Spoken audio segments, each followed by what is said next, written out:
neighbouring nation, Bangladesh. Remember, we're just hours away from a sham poll in Bangladesh, and there is a big worry over the anti-Hindu hate at the same time. It's a US lawmaker who says, stop the hate in Bangladesh. US lawmaker comes out to say US must keep tab at this point of what's happening. This is Congressman Suhas Subramanyam on India Today itself, who said that the Awami League is barred unending spree of Hindu killings in Bangladesh. This is what we are in fact learning about at this point of time. Remember, the election that has been scheduled ever since Sheikh Hasina, the exiled Prime Minister, was in fact ousted from the very nation, has been scheduled finally for February 12th. And we're just hours away from that very election. But right now, given the recent events that's been taking place, the security or the safety of Hindus and minorities in the country, there remains to be a big question mark on that. And let's quickly listen to what Suhas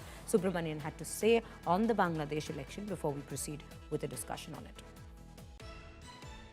Well, the first is recognition and realizing what's going on and getting the message out. And I think right now, a lot of the average American don't really understand when they see an election in Bangladesh that it's not truly a free and fair one if one of the voices and one of the parties there doesn't even have the ability to participate in it.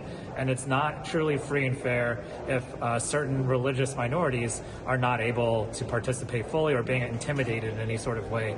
And I know some of the leading parties in this race have paid lip service to religious minorities, trying to clean up their image, but actions speak louder than words. And I think we want to see more action and certainly more protection for religious minorities like Hindus. Pranay Upadhyay joining me on the broadcast with more details on this particular story at this point. Pranay, a very good morning to you. This is just hours before the election is to take place in the neighbouring country, and that too amid several episodes of massive violence having stirred the very nation. But the bigger question that remains, and that's what Suhas Subramanyam has also pointed out, how free and fair is this election indeed? Is it more of just like a cover-up that we see of an election just taking place just to get done with the procedure? Because there are parties which are not even being allowed to partake in this particular election. That is where the question mark arises. Absolutely, Shreya, and this remains a larger and a bigger question. And this concern is not only being expressed by Suhas Subramanyam, the U.S. Representative in U.S. Congress, but also this is being echoed by various experts and observers, those who are keenly watching the election process in Bangladesh.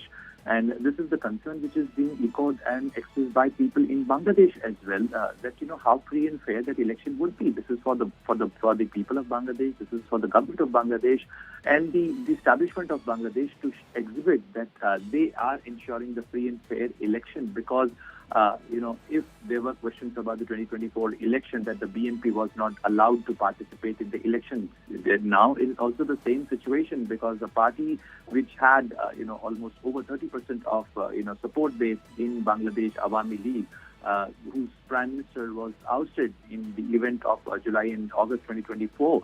Now the same party is being barred, and in fact that party is not being allowed to participate in the election. And in fact there are concerns among the minority community, the kind of incidents faced by the minority community in the last 1.5 years, especially the Hindus, Buddhists, Christians. And they have come out at various capitals. They have expressed the concerns that who is going to ensure if there is a rise in the radical elements in Bangladesh, then any treaty dispensation has to ensure people and assure people that they are